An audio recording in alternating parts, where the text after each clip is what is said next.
Benchmarks for email marketing in SaaS B2B. What you need to know in 2025. Email benchmarks in SaaS changed, and your dashboards need to catch up.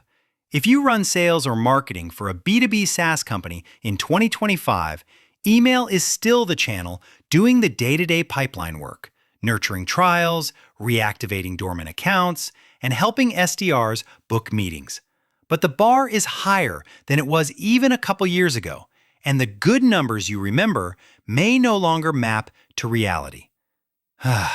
Inbox competition is brutal, tracking is noisier, and deliverability rules are stricter. Email is also still one of the easiest channels to defend in a budget conversation because the economics hold up. Across B2B, reported email marketing ROI remains roughly $36 to $42 returned per $1 spent, and 59% of B2B marketers still call email their most effective revenue channel.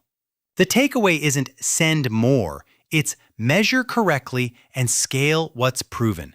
In this guide, we'll separate lifecycle benchmarks from outbound benchmarks, show what healthy looks like for SaaS in 2025, and explain how to diagnose underperformance without overreacting. This is the same framework we use at SalesHive as a B2B sales agency and SDR agency. Treat benchmarks as guardrails, then optimize for replies, meetings, and pipeline, because that's what your CFO actually cares about. Why benchmarks matter more in 2025. Privacy noise and deliverability enforcement. Benchmarks matter because email performance is now constrained by forces outside your copy doc.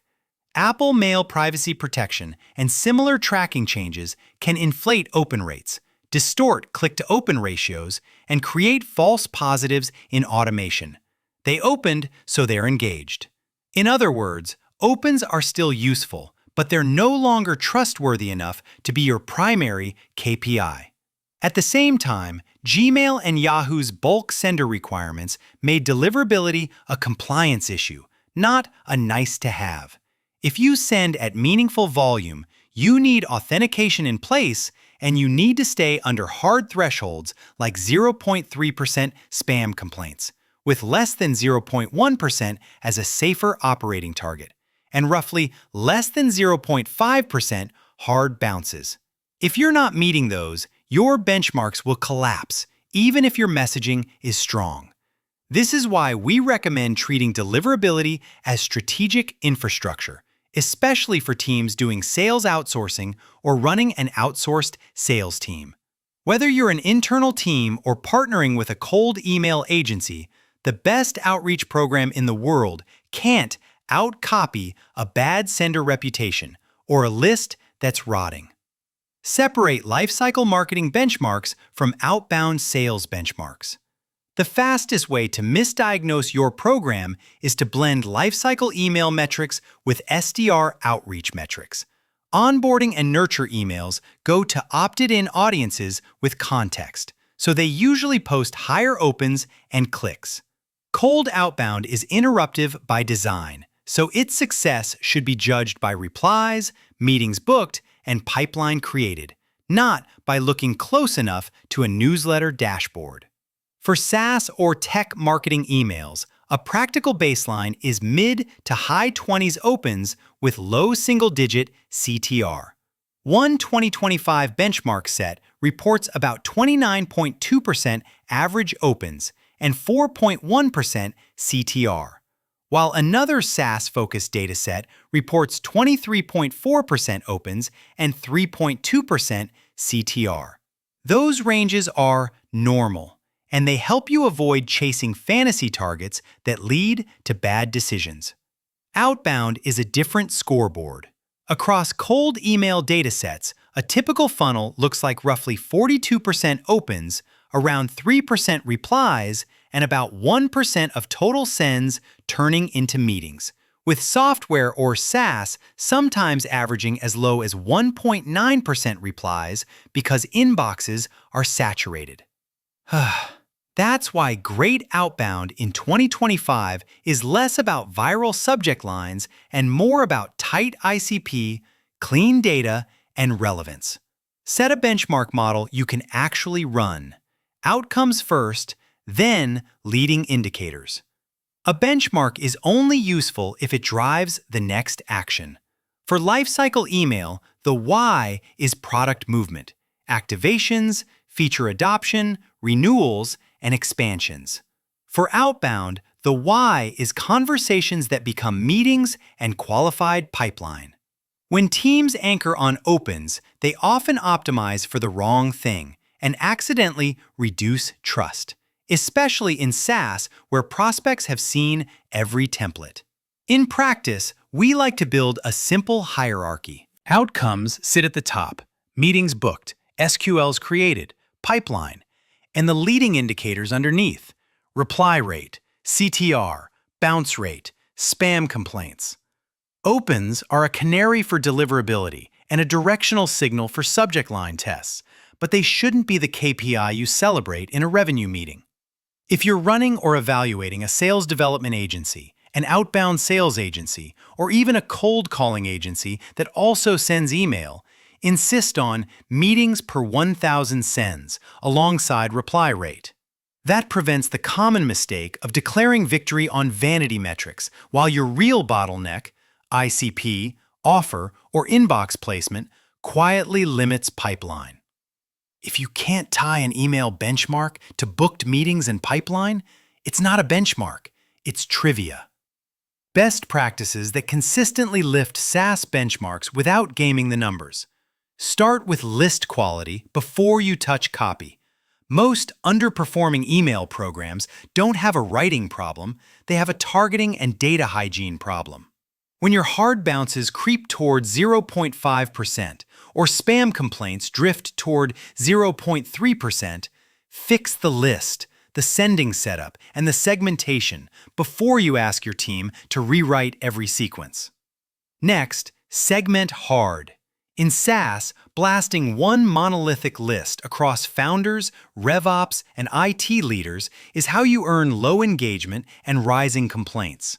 Segmented programs can drive outsized results. Some reports cite up to 760% more email revenue. But the practical point is simpler. Messaging becomes more specific, offers become more relevant, and replies become easier to earn. Finally, personalize with restraint and truth. A couple lines of real relevance, firmographic fit, trigger events, or tool stack context often beats clever writing. At SalesHive, we use this approach across our cold email agency and list building services work. Keep the message short, prove you understand the prospect's world, and make the ask easy to answer. Common mistakes that drag benchmarks down and how to fix them fast.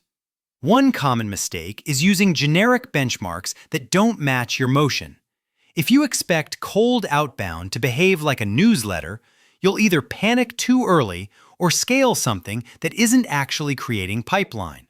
The fix is to benchmark lifecycle and outbound separately, then judge cold outreach by reply and meeting rates, not by whether it matches inbound engagement patterns. Another mistake is chasing opens at the expense of outcomes. Subject line clickbait can spike opens, but it can also depress replies and damage trust, which shows up as lower meetings per 1,000 sends. A simple rule works well. If a subject line lifts opens but reduces meetings booked, it's a failed test, even if the dashboard looks green. The most expensive mistake in 2025 is ignoring deliverability requirements. If SPF, DKIM, and DMARC aren't aligned, or your one-click unsubscribe experience is broken, you're likely to see throttling and spam placement that no copy edit can fix. Treat this like you would any other revenue system dependency, whether you're running internally or working with sales outsourcing partners. Advanced optimization, micro benchmarks by touch, not just by campaign. Most teams benchmark entire sequences, then rewrite everything when results dip. A better approach is to build micro benchmarks inside the sequence and fix only what's broken. For a 6-step sequence, track reply rate by step, positive replies by step, and meetings attributed by step. Then compare each touch against your own medians over the last 60 to 90 days. This method typically reveals that steps 1 to 2 underperform because the ICP is too broad or the opener is too generic, while later steps underperform because the offer isn't concrete. When you pair this with a consistent goal, say 3 to 5% replies as table stakes and 1 to 2% meetings from total sends, you can make changes surgically instead of thrashing the entire program. It also makes multi-channel coordination easier. Many teams pair email with LinkedIn outreach services and phone calls, then wonder which lever actually moved results. When you instrument touch-level benchmarks, you can see whether the email creates the reply, the call creates the meeting, or the LinkedIn touch rescues a stalled account. Insight you can use whether you hire SDRs in-house or work with an SDR agency. Next steps. A simple 30-day benchmarking rhythm for 2025. Pull your last 90 days and build 2 scorecards: lifecycle, opt-in, and outbound, cold, warm. For lifecycle, report opens directionally, but anchor decisions on CTR and product actions. For outbound, report reply rate, positive reply rate, and meetings per 1,000 sends. Then, add list health metrics so you don't optimize your way into spam. Then, lock in compliance and sending fundamentals before you scale. If you're near 0.3% spam complaints or above 0.5% hard bounces, stop increasing volume until you've tightened targeting, verified lists, and validated authentication. This is especially important for teams evaluating pay-per-appointment lead generation or pay-per-meeting lead generation models, where cost per meeting can swing wildly when deliverability slips. Finally, run an experimentation calendar that respects benchmarks: 1 primary metric per month, 2 to 3 focus tests, and roll forward only what clearly wins. That's how we keep programs stable at SalesHive, including what you'll see reflected in SalesHive reviews and how we think about SalesHive pricing.